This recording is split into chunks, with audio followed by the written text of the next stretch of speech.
Diretso po tayo ngayon sa ating talakayan. Ako, Libiste po, may pasabog po na mensahe, no? Talagang po, dito po sa nangyayari natin sa panahon ngayon, na talagang lahat na lang ng tama, ay puro sila.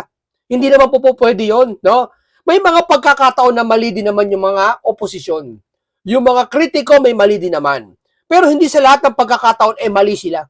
Hindi sa lahat ng pagkakataon, tama sila ang administrasyon. Di ba? May mga mali sila. At yung mali na yon ay napupuna ng mga ilang personalidad. At yun ay ginagawa, kinakasuhan, pinatatahimik, katulad na ni Libiste, no? Isang congressman lang naman to sa Batangas na naghayag ng katotohanan doon sa kanyang hawak. Ngayon tila yata, ang pinatutunog ngayon ay yung China. No, labanan ng China pinatutunog ngayon. Nakalimutan na natin yung usapin na tungkol sa flood control issue. Tinatapunan po nila ng issue patungkol sa China. No? At eto pa, sa China, o sige, ha? Andyan na tayo. Binubuli tayo, lahat tayo ginagawa. Sabi ko nga sa inyo, uulitin ko for the last, bakit hindi nyo sabihin anong solusyon? Ano gagawin ng sambayan ng Pilipino magmula sa mataas na opisyal hanggang sa pinakamababa? Anong gagawin natin solusyon? Tayo ba? Mag-declare kayo. Ano solusyon? Hindi magsaseta isang senadora dyan na ginanto tayo ng China, binubuli tayo, si senador, si Erwin, ginaganito nila, ginagawa nila ng mga kung ano-ano, binababoy na social media. Anong gagawin mong hakbang? Ano, habang buhay na ba tayo makikipaglabanan? Ayaw namin mga Pilipino, kayo na lang, mga opisyal. Bakit? 25% yata ng inaangkat natin galing China. To 30%. Kayo na lang. Di ba? Bakit? Sabihin nyo kung ano gagawin natin solusyon. Buti pa si Senator Marcoleta at si Senator Robin na siya sabi nyo tuta ng China, may solusyon sila. Diplomasya. Di ba? Yun ang gusto namin marinig sa inyo sa mga nagsasalita na ang China tuta kayo. Kayo naman magsalita, anong solusyon nyo? Ayaw nyo sabihin solusyon. Alam nyo bakit? Alam nyo mga kaibigan, ba't ayaw sabihin ng mga ibang senador kung anong solusyon na gagawin sa China o ano gagawing hakbang maliban sa diplomasya? Ayaw nilang diplomasya eh. Kasi mawawala sila ng boto sa 2028 eh. Alam kasi nila ang kiliti ng Pilipino, galit sila sa China. Tinuturuan nila ang Pilipino na magalit sa China. Di ba? Yan ang parang lumalabas eh. Parang lumalabas sa akin. At sa akin, sorry ako natuturuan nila ang Pilipino na magalit sa China. Siyempre, dadami boto nila kasi anti-China sila eh. Di ba? Nagagamit sa politiko. Pangalawa, hindi nyo sinasabi kung ano talaga ang hakbang na gagawin ng mga Pilipino. Kami ba ay magagalit sa kanila? Tatakwil ba namin mga Chinese? Ano gagawin yung hakbang? Kayo mga nasa batas sa posisyon, anong gagawin yung hakbang? Ayaw nyong sabihin kasi baka malaman talaga ng China kung ano sasabihin nyo. Kaya ginagawa nyo, nagagalit kayo kunwari, publicity lang yon, di ba? Kasi pag ang China, totally talaga nawala. Ba? Malaking ekonomiya, pangalawa sa pinakamayaman sa buong mundo, ekonomiya, China, i-search nyo. Yeah, hindi yung salita niya, hindi basta Pilipino ako, matapang ako, tapos, Marco Beta ka, tapos, Robin ka, tapos ka, wala siyang pakialam. Kung ano mangyayari pa nun, wala siyang plano. Yan ang Pilipino hindi nag-iisip. Tandaan nyo, real talk yan. O, katulad nito, Marcos Jr. suportado umano si Jay Tarriela.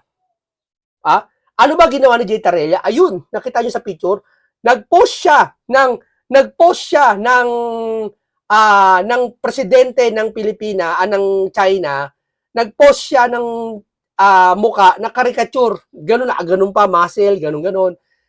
Tatingin mo, tama yan? Kung sa tingin mo tama yan, payag ka si Marcos ganyanin ng China?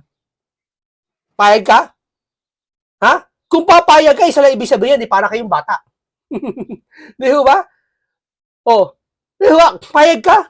Tama yung ginagawa mo, sir? Tama ba yung ginagawa mo, sir? Para sabi pa ni Claro, kapag ang mga heads ng ahensya ay tama at naayon sa batas ang ginagawa at naayon sa ating advokasya, ayon ba sa batas yung ginagawa niya? Yan na sinasabi ko sa inyo na sinasabi ni Libiste, mukhang parang totoo na. Diba? Sa tingin mo, kung ano yung sinabi ng USIC, ng spokesperson, yun din po yung mismong salita ng Pangulo. Tatandaan nyo yan. O sige, iintindihin ka namin, Auntie Claire, na yan ay sinasabi mo bilang spokesperson, hindi bilang vlogger. Sige, iintindihin ka na namin doon na magkaiba yung pagkatao mo sa bilang vlogger at bilang spokesperson. Sige, iunawain ka namin dyan. Pero sinabi mo yan, spokesperson ka. So, ibig sabihin, yan ang boses ng Pangulo. Di ba? Ibig sabihin, suportado, umano, si Jay Tariela. Umano, o lagyan natin ng umano para mas maganda. Umano, si Jay Tariela. So, ibig sabihin, yung ginawa ni Tariela na yan, ng caricature, suportado ni Marcos. Sa tingin niyo, tama yan. Sagutin niyo nga. Kapag sinabi mong tama yan, isa lang ibig sabihin parang dating sa akin, ang dating sa amin. Tinuturuan nyo ang Pilipino na maging bastos sa ibang bansa. Tandaan nyo yan. Yun yun. Tinuturuan nyo ang mga Pilipino maging bastos sa ibang bansa pag sinabi mong tama yan. Pag sinabi mong mali yan, yun ang pinakatamang termino na mali ang ginawa nyo. Tama, ginawa niya sa ito, diplomasya. Kahit ano palang diplomasya sa China, ayaw nila makinig Bakit? Kay Pangulong Duterte sa panahon niya yun, panahon ni Nino yun. Etong panahon naman ni Marcos na si Senator Marcoleta, pagbigyan nyo. Baka naman mabola ni Marcoleta, di ba? Malay nyo, mapapayag natin. Di ba? Alisa tayo dyan. Pakinggan natin muna si Libiste po sa kanyang pahayag. Medyo sensitive po to, kaso siya po nagsabi, hindi ako kumbaga, de facto, parang lumalabas silent martial law, parang ganun. Pero sabi niya, de facto martial law. Ito. Ay nasa ilalim. Ang Pilipinas ngayon ay nasa ilalim ng de facto martial law. Hindi man deklarado, pero nararamdaman. Marami ay tahimik dahil sa takot na makasuhan, dahil nakikita na ang mga kritiko ng administrasyon ang mga unang sinasampahan ng kaso, habang ang ibang mga kaalyado ay hinahayaan. Dahil dito, ang ibang mga batas ay inaaprubahan ng walang debate at may mga bilyon-bilyon pisong mga budget na hindi kinakwestiyon.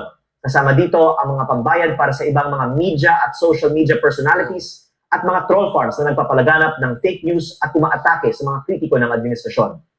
Ganito din sa panahon ng martial law. Ganito ginagawa ng mga troll farms. Ito ang ginagawa ng mga troll farms, ito ginagawa nila. Hindi lang mga DDS ang inaatake nila. Pati yung mga nagsasalita katulad ni Libiste, inaatake nila. Pati yung sarili nilang kakampi, inaatake nila. Sarili nilang kakampi, aatakihin nila. Para yung sarili nilang kakampi, yung isipin nun, trolls na mga Duterte ang umaatake sa kanya. Tama, mali. Kayo umano dyan. Kakampi nila Pinklawan ngayon, aatakihin nila si Risa ngayon. Kunwari. Ito naman si Risa, magagalit. Di ba nagsabi siya na may troll, daming troll na umaatake sa kanya, na naniniwala siya troll yon. Troll yon pero hindi galing sa kalaban, kundi galing mismo dun sa bagong unit team yata. Sabi ni Trillanes, pubuo daw siya Hindi ko alam kung totoo yun. Ganyan po yan. Para nililito niya kayo. Kaya nasabi niya de facto martial law. Ni dating Presidente Ferdinand Marcos Sr. Ngunit maraming mga miyembro ng oposisyon, civil society at iba ng sektor ay lumaban sa diktatura. Kahit maraming itinulong, umalis ng bansa at ginipit ang negosyo, hindi sila sumuko. Ako po ay naniniwala na ang mga nagsasalita ngayon ay magtatagumpay rin laban sa korupsyon katulad ng mga nauna sa atin at ang mga nananatiling tahimik ay maaalala bilang mga kasabwat sa pinakamalaking korupsyon sa kasaysayan ng ating bansa. Umaasa rin po ako na ang mga nagsasalita tungkol sa korupsyon sa gobyerno ay proprotektahan ng taong bayan at gagamitin nila itong pagkakataon upang ibahagi ang katotohanan para sa kinabukasan ng ating bayan. Kasi obvious na obvious naman mga kasama Lahat na lang na lalabas, lilitaw. Hindi nila pagbibintangan DDS. Tapos si Respicio si Harold. Sinabihan ko na sa inyo, magsasalita yan, gagawin nilang DDS. Nagkamali ba ako? Hindi. Ginawa nila naman DDS. Lahat yan. Sabi ko kasi kahit si Trillanes ang magsalita laban sa Pangulo, pero hindi naman niya gagawin siguro yun. Pero maaaring pag ginawa niya yun, gagawin nilang DDS yan. Sabi ko nga, di ba, kahit si Romualdez mismo, na lumaban halimbawa, kumanta na, at sasabihin nila DDS na si Romualdez. Promise ko sa inyo yan. Promise ko sa inyo yan. Maski ultimo, kahit si BBM na. Halimbawa, inamin na ni BBM sarili niya, ito, nagkamali ako. Sasabihin nila, BBM, DDS ka na rin ba? Naapektuhan ka na ba ng sarili mo? Ganyan na po sila ngayon ka-obsess sa DDS. Lahat na nakita nilang gumagalaw na object na basa sa piling nila ikasisira ng administrasyon, gagawin nilang DDS. Yeah? Pero hindi naman totoo yon. Yung iba siguro, may mga DDS din talaga. Diba? Pero yung iba, hindi.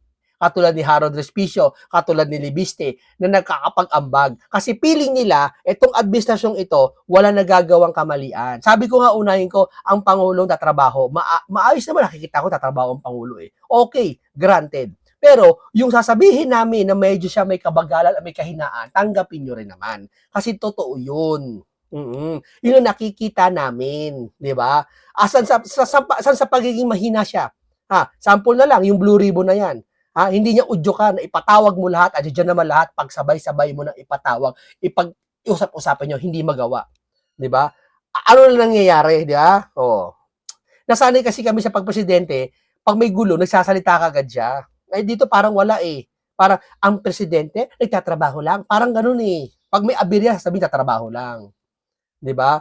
Oh, pag kailangan trabahuhin, sabihin masama, nasa ospital, ba ganun, mga palusot. O ito, painggan po natin ngayon si Harry Roque. No, painggan po natin si Harry Roque sa kanyang salita, no. Basta po kay Libiste po, isa natin masasabi. Huwag natin pabayaan, subaybayan natin kasi ang nangyari parang diversion na tactics ngayon sa China eh. Pinupugpog si Marcoleta sa si Robin. Gusto ni porket nakita nila ang laking inggit nila na si Senator Marcoleta po na nakita dumalaw yung ambassador kay Marcoleta. Samantalang dumalaw din naman yung kay BBM eh. Alam ko dumalaw din kay Isko Moreno yun. Hindi nila pinugpog kasi kakampi nila eh. 'Di ba? Pili nila kakampi nila si Isko eh, 'di ba? O kaya hindi nila pinugpog yun. Si Marcoleta pinupugpog nila na tuta ka ng China, tuta. Yung ambassador nakausap, ya. Ingit na ingit sila kasi yung malakas ang rating ng Marcoleta, baka manalo vice president eh. Yan nasa isip ko baka manalo tong mamang ito. Naku, iwasan mo na. Naku, dumalaw. Laking inggit eh, no? Inggit kayo. Dumalaw sa akin, ambassador ng China. Di ba sabi niya sa kwentuhan nila, Jen, sa Net25, ang dami-daming dadalawin. Bakit ikaw pa, Senator Marcoleta? Ano sabi ni Senator Marcoleta? Baka naman may nakikita sa akin na hindi nakikita sa ibang senador at sa ating mga mataas na posisyon sa Pilipinas. O ano yun? Ano yung nakikita sa kanya na hindi pwede makita sa senador? Halatang-halata na. Ano yun? Unang-una yung katapangan ni Senator Marcoleta. Ha? Yung katapangan, yung katapangan. Pangalawa, wala nga siya kinakatakutan eh. Di ba? At prangka siya eh. O, pangatlo, yung gagawin niya para sa bayan. Eto, flexible siya. Hindi porket China, ayaw natin yan. Ang gusto ng Pilipino, narinig natin sa Facebook, ayaw nila sa China. Ayaw ko na rin yan. Hindi ganun. Dapat may sarili kang desisyon para sa Pilipino. Hindi yung desisyon mo, kung ano yung sabihin ng Pilipino, yun na rin yung desisyon mo, paano naman yung iba. Kasi yung desisyon mo, malaking bagay para sa aming mga Pilipino. Bakit? Kung halimbawa, ako si Marcoleta, desisyon ko, makipagdiplomasya doon sa China, ang makikinabang niya buong Pilipinas kasi yung ekonomiya tataas. Pakinggan natin si Harry Roque sa kanyang pahayag tungkol sa China. Ito. Pero mauna muna tayo, kay Tatay Digo muna ang kanyang explain. Sa inyong lahat, kamusta naman ang panimula ng bago na namang linggo ng ano ba tawag natin dito? Pagkabuhay. Sikap sa ating mga bayan, pagsubok sa larangan ng ating pang-araw-araw na buhay at siyempre sa larangan ng politika. Marami nagsasabi, kailan ba matatapos, Panginoon, ang aming kalbaryo? Bawal ipagdasal ang masama ang ibang tao, pero Panginoon, sabi mo naman sa Biblia, parurusahan mo mga umaabuso sa kanilang mga katawan, mga gumagamit ng pinagbabawal na gamot na dahilan kung bakit nagkakaroon ng gastrointestinal illnesses gaya ng nararamdaman ngayon ng ating Marcos Jr. Bahala ka na, Panginoon, bawal ipagdasal ang masama ng iba at baka bumalik sa amin, pero alam mo naman kung anong kinakailangan ng Pilipinas. Please, Lord naman, please. Sabi mo, ask and you shall receive. Yan, humingi na po kami. Humingi na po kami na pagkatapos ng aming kalbaryo, bahala na po kayo sa aming mga namumuno. Anyway, ngayong araw po, medyo busy tayo. Nung umaga ko po, ako po yung nakipag-conference sa aking abogado tungkol dun sa aking asylum. At syempre, dahil binalikan namin yung mga pangyayari, kaya ako napilitan. Eto, explain ko lang bago makalimutan to, explain ko lang to Baka makalimutan ko to eh. Eto, to. Galit na galit siya sa picture na to, na, pinost pa ng media to. Dito Duterte, Xi Jinping, mga China daw yan, mga Duterte, ikukunin kay Marcoleta. Totoo naman yan. Alam mo bakit? Ano ba problema nyo sa China? Ha? Ano problema nyo? Ba't ayaw nyo sa China? Dahil yung WPS? Ha? Sa tingin nyo, bababawi nyo kahit harasin nyo ang China, kahit makipagbardagulan tayo, bababawi nyo yun? Bibigay sa atin yun? Ha? Kaya ang dapat gawin na natin, yung diplomasya para sa kanila. Para ano, yung ekonomiya natin makinabang pa rin. Ha? Ano gagawin natin? No choice tayo eh. Ano gagawin natin? Makipaglaban tayo? Ha? Hanggang mapalitan na yung presidente, wala pa rin. Ano? Gagawin natin? Publicity lang. Galit-galitan tayo sa China. Pag lumipas, okay na naman, wala na naman. Di ba? Eh, ano mas maganda? Diplomasya ang pinaka nakikita kong pinakamaganda sa lahat. Oh, ibigay man ang WPS o hindi, pinakamaganda diplomasya. Tatandaan nyo yan. Oh. Tuloy. Kumuha ng asylum, medyo masama na naman ang loob ko dahil alam nyo, 1 taon at 4 na buwan nang ako'y wala sa Pilipinas. So, talaga naman, kung kayo sa Pilipinas ay umaasang matapos na ang bangungot ng Marcos administration, lalo naman po ako dahil ako'y gusto ko na umuwi. At syempre kanina nakatawa ako nung sinabi nung abogado na baka naman pag ako tinanong sasabihin ko na dati ko nang gusto mag-abroad. Sabi ko, kakatawa naman yan. 2 beses ako nag-aral sa abroad, 2 beses ako nagturo sa abroad. Ako'y palagi umuwi ng Pilipinas. Talagang wala akong plano na manirahan sa ibang bayan dahil ako talaga, isa lang ang aking bayang sinilangan, isa lang talaga po pwede kong tirhan for the rest of my life. Kaya napakahirap po itong nangyayari na ako po'y naninirahan ngayon sa isang banyagang lugar. No? Pareho kami ng kapalaran ni Tatay Digong. Kung ano yung pinakaayaw namin, yan po ay nangyayari sa aming mga pang-araw-araw na buhay. Pero halinawa, nandyan po Panginoon at alam naman niya kailangan natin, pagdasal po natin talaga na kinakailangan matapos na itong kalbaryo ng ating bayan. Sa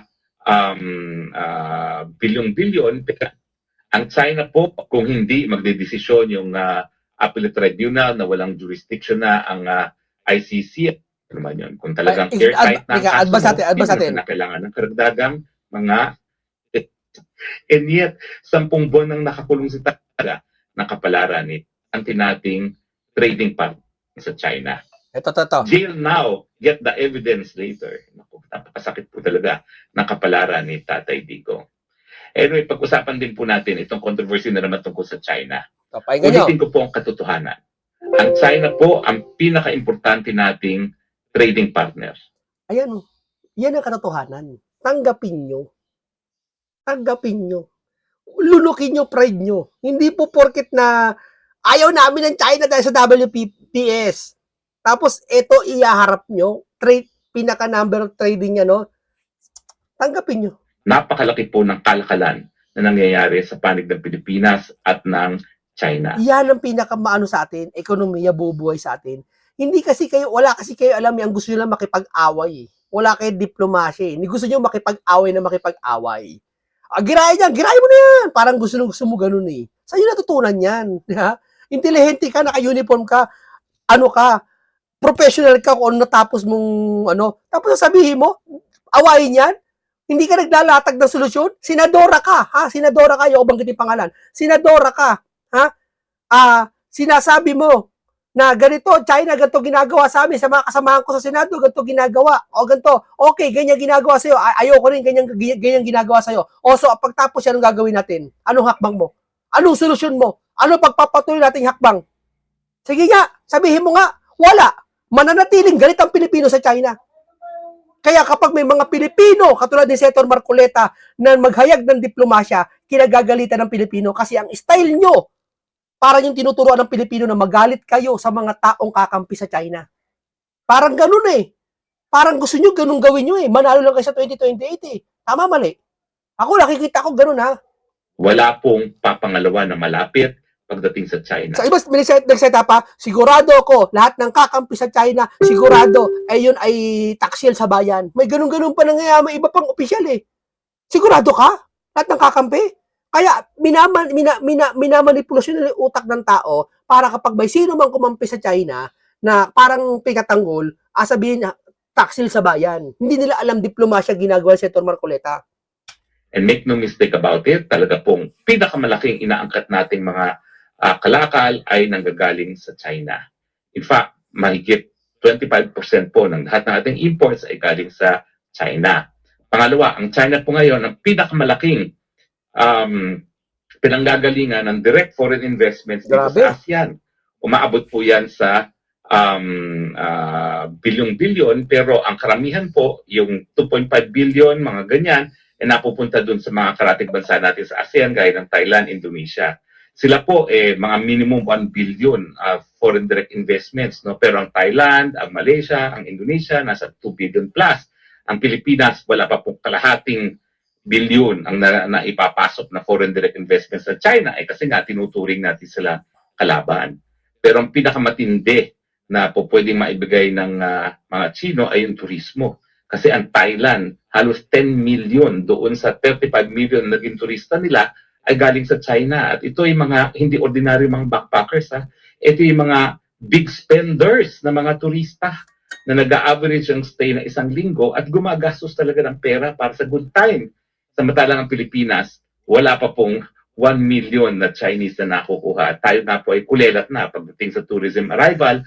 Tayo po sa Southeast Asia ngayon ay naunahan na ng Cambodia. At ang nauunahan na lang natin in terms of arrivals of tourists ay mga bansang Myanmar, Laos, at saka East Timor. Di ba nakakahiya yan? Na talagang yung mga kulelat na mga bansa yan, yung mga kasama natin, pagdating sa tourism arrival, kasi nga walang ginagawa ang ating mga opisyalis ng ating bayan, kundi awayin ng China. Bakit naman sila para magbakasyon sa Pilipinas? Gayong parang meron silang nararamdamang banta sa kanilang buhay kapag sila ay pupunta dito sa Pilipinas. O di ba, sinabi dati ni Secretary Gibo na merong batas daw ang China na lahat ng Chino, lahat ng kanyang mamamayan ay secret agents ng China. Naku naman, bakit naman gagawa ng batas para secret agent ka? Ba't mo naman bubukingin yan at gagawin pang batas para malaman ng lahat? No?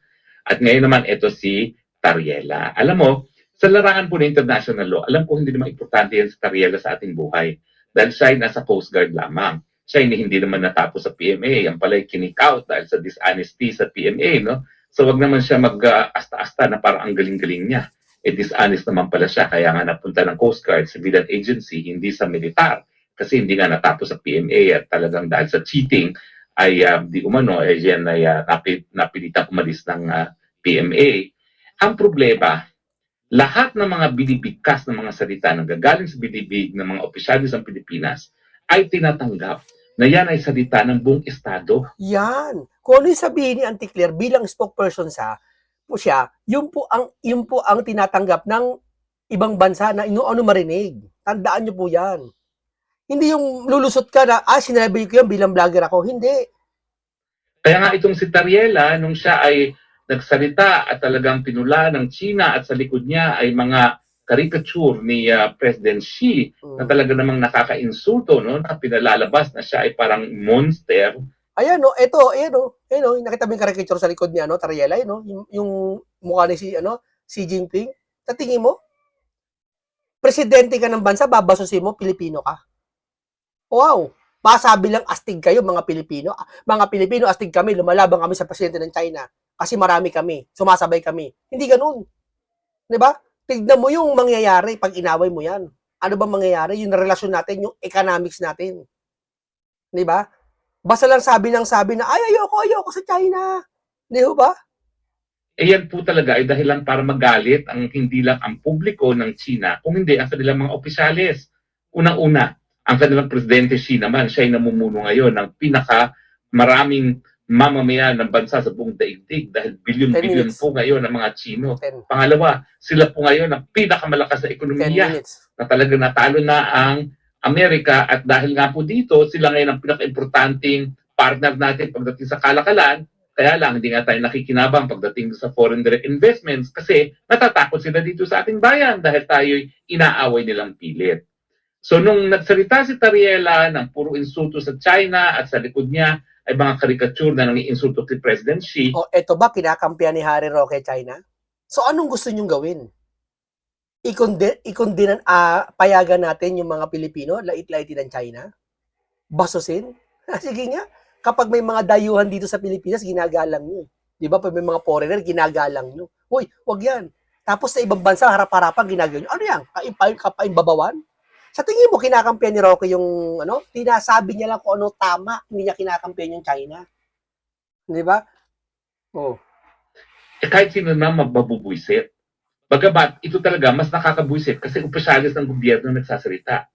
Never mind na hindi nagtapos sa PMA yan, tarya lang yan. Under yung laws on state responsibility sa international law, maski sarhento po yan, yung gawain niya, ay po pwede magkaroon ng state responsibility. No? Dahil lahat po ng organs ng state, lahat ng opisyalis ng ating gobyerno ay tinuturing na ahente ng Estado, state agents. So natural, nung nagalit hindi lang ang publiko, kundi na mismo ang gobyerno ng China dahil napastangan ng kanilang presidente, naintindihan natin yun. Bakit? Si Marcos Jr. nga, sinasabi ng kapatid, bangag-bangag, meron bang ganong caricature si President Xi kapag siya nagsasalita? May ganyan bang caricature si Marcos? Ang gusto kasi nila bastusan eh. Bastusan na to. Bakit? Kasi yung namiminuno sa atin, yung mga opisyal sa atin, sila mismo ang nangunguna. Nagsasalita sila na hindi nila nalalaman. Sample lang kayo. Di ba nagsalita tayo isa niyang senadora, di ko banggitin pangalan ha? Ulitin ko ulit. Anong sinabi niya? Hindi kami papayag ganito yun ng China. Lahat na magsasalita kakampi sa China, wag nating wag nating pansin eh. Parang ganoon gusto niyo palabas eh. Parang minamain condition yung utak ng mga Pilipino na ganoon, ha? Kayo naman mga Pilipino, nakikinig kayo doon. Huwag kayo ganoon makinig. Di ba? Makinig kayo, yung konsensya nyo, tama ba na ginawa ito, ginawa ng caricature yung presidente ng China? Tama ba? Sige nga. O wag na lang China, wag na lang China, yung Japan na lang. Tama ba? Ayaw nyo kasi di nyo kalaban ng Japan. Pag China, kalaban nyo sa okay lang. So, saan ang katwiran? Hindi katwiran yan. Dahil ang katwiran dapat in general yan. Diba? Junior na bangag-bangag in the background habang nagsasalita ang mga opisyalis na Chino? Wala. Kasi respeto naman yon doon sa mga leaders ng mga bansa, lalong-lalo na yung bansa na ating kapitbahay na napaka-importante nating trading partner. Hindi naman pipitsuging bansa yan. No? Bakit kasi iniinsulto ng ganun? At hindi ko maintindihan kung bakit ito pang mga senador at yung mga isang dating retiradong justice nakisali pa sa gulo. Talagang dinidepensahan pa itong Tariela na hindi naman talaga katungkulan ni Tariela na magsalita tungkol sa panlabas ng relasyon ng Pilipinas. Ang trabaho ng Hindi siya, yung mga Pilipino, ibang hindi nag-iisip. Basta ayaw namin sa China, tapos, tuldok, may hangganan. Pero kung lalaniman, iisipin, bakit ayaw ko sa China? Tanungin mo sarili mo. Siyempre, number papasok dyan, yung WPS, di ba? Inaharas niya tayo, inaangkin. Okay, andun na tayo. Pero bakit ano ayaw ko? Ba't ayaw ko? Ba't ako galit? Bakit lahat ng magsasalita, bakit lahat ng lalaban doon, pabor ako? Ganyan na ba mga Pilipino ngayon? Ha? Bastusa na? Ha? Payag ka? Si Marcos ganunin? Lagyan ng caricature, pagtawanan? Iya. Makita mo sa China, mukha ni Marcos ganunin? Papayag ka? O, sige nga. Coast Guard ay nakagraduhin, naligtas yung mga mamamayan natin habang sila naglalakbay sa ating mga karagatan dito sa Pilipinas. Dapat in-inspect nyo na seaworthy yung lumubog na ferry na papunta ng Hulo at naging dahilan kung bakit hindi bababa sa 15 ngayon ang namatay. No? Yan ang trabaho ng Coast Guard. Hindi trabaho ng Coast Guard na makipagbalitaktakan laban sa mga opisyalis ng mga bansa. Ang may trabaho ng ganyan ay ang Department of Foreign Affairs at ang Presidente. Ang problema, ito naman si Antique, palibasa siya tagapagsalita ng Pangulo, abay, binigyan ng basbas at ginawa niyang salita ng Presidente ang mga ginawa rin ni Tariela.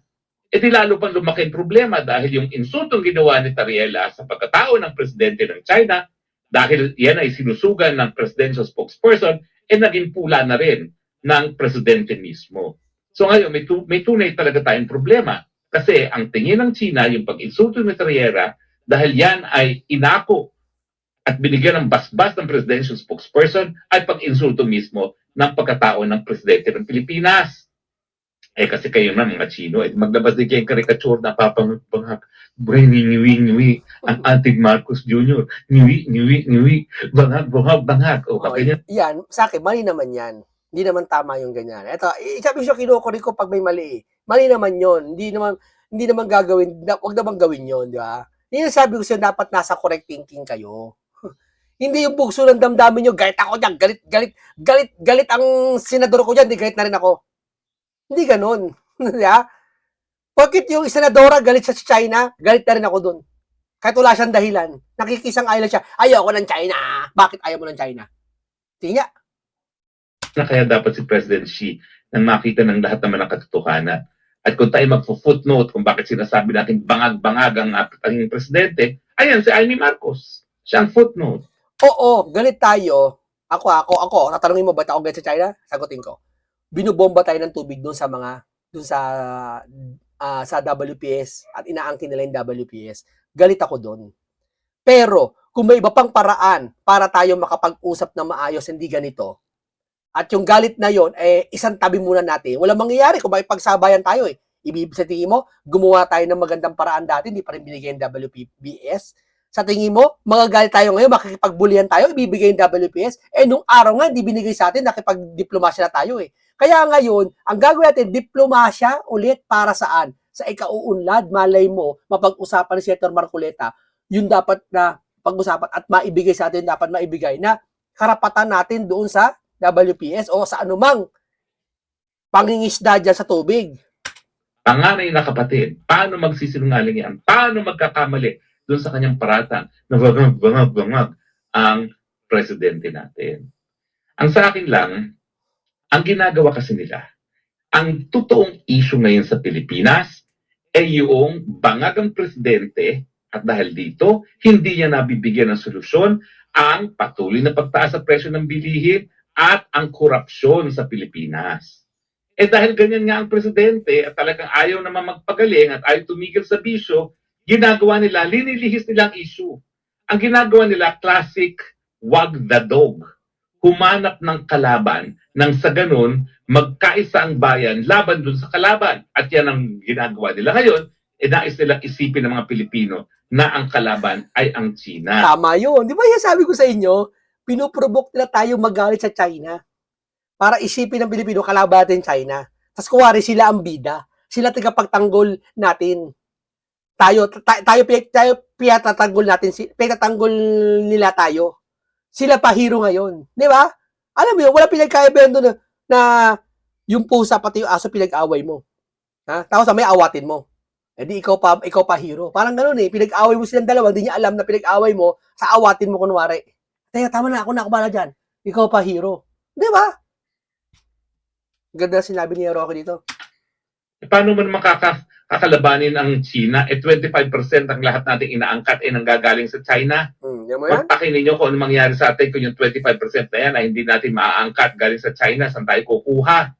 At bukod pa dyan, yun nga, anong mangyayari dun sa kakaunti nating ine-export sa China? Dahil alam naman natin na ating durian, mga prutas, nakakarating din ng China. Baka lalo pa mawala ng hanap buhay yung ating mga magsasaka.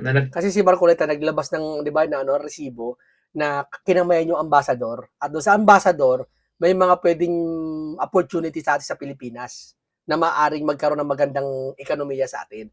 Ayaw nila mangyari yun. Katulad ng pagbaba ng kuryente, ayaw nila mangyari kay Marcoleta na kagagawan dahil kay Marcoleta, bababa ang kuryente, ayaw nila noon. Bakit? Kasi pag pumugi si Marcoleta sa lahat ng tao, baka manalong vice president. Politika na naman. Kaya yun na siya sabi ko sa inyo. Tatanin na kung ano-ano na sa ngayon po ay binipili ng mga Chino. O, diba? At ang problema, dapat si Tariela at saka yung kanyang mga kaalyado, kasama ng mga antivirus, ang mga retired na justice ng Supreme Court, dapat naman yan, pabayaan na natin na gawin ang trabaho nila ng mga taga-DFA. Dahil itong panlabas na relasyon, yan naman ay trabaho nila. Hindi ko sinasabi na napakagagaling ng ating mga career diplomats. No? Sa totoo lang, marami ang talagang doubts kung talagang marami sa kanila ay magaling dahil magaling lang sila makipagsosyalan. No? Pero at least, hindi sila gagamit ng lengguwahe at ng mga asta na alam nila na ikagagalit ng ibang mga bansa. Yun lang ang basics. Oh, yun talaga po. Opo, ang ganito lang po muna tayo. Wala na yan, putol na yan. Ang sinasabi ni Rocky dito, katulad ng sinasabi ko, katulad ng sinasabi ni Rocky, ni Robin Padilla at ni Senator Marcoleta, na huwag kang gagamit ng salita na ikagagalit ng ibang bansa, mapa-China man o mapa-anong bansa. Diba? Alam mo yun, hindi naman away individual to away kapitbahay. Sabi niya ni Rocky dito di ba na makaaway mo kamag-anak mo, wag lang kapitbahay mo. Di ba? Yun lang yun. Diba? Okay, ngayon po tayo, paalam sa inyong lahat.